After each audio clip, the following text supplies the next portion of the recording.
What's this? Oh, this is my beautiful iced coffee all over the floor. I spilled every single piece of that liquid. R.I.P. It was pretty warm outside, that's why I went with the iced coffee, but now I have a nice steaming hot cup of coffee, which is better than nothing.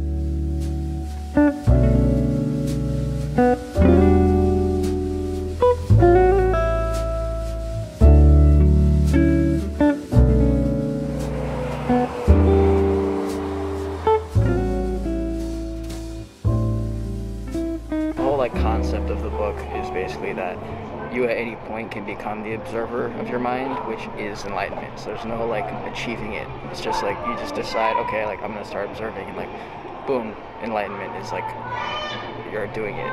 You know, and it's like a thing that you practice at and get better and better at. So it ended up getting really cold, so having a hot coffee ended up being the best thing ever. You know how they say you are the key to everything? What it means is you have the key in your hand, and when you're trapped, that's because when you're in that moment of like, I'm frustrated, I'm anxious, whatever, you forget for that moment that you have the key to your own handcuffs.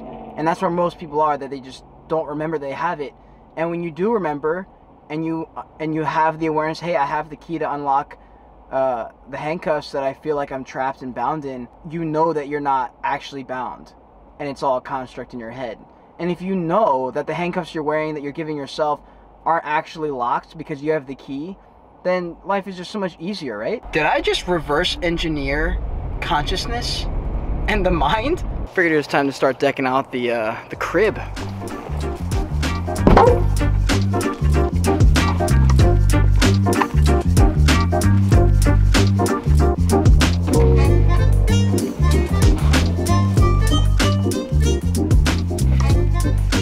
So you know how earlier I was talking about holding the keys and stuff?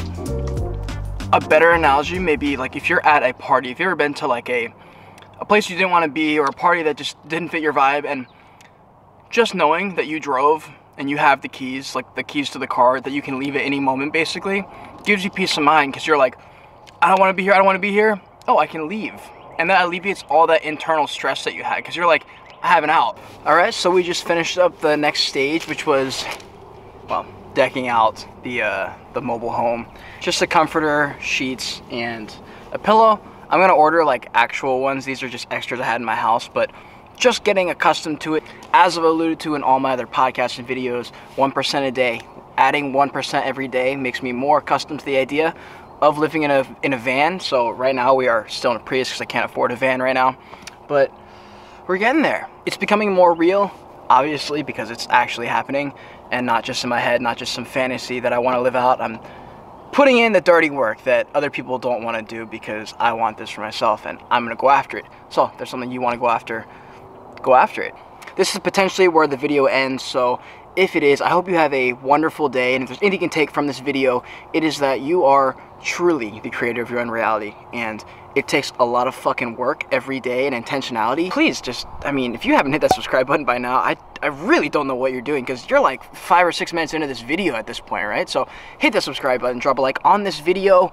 I'm really excited to push this van life, man, but right now we are still in the Prius. If you're watching this and it's happening right now, that means you are literally on this ride at the very beginning. And if you're watching this, you know, 2 years after it's published, then I probably have a van at this point. I don't know. I have no idea. But have a great day. I'll see you later. Peace.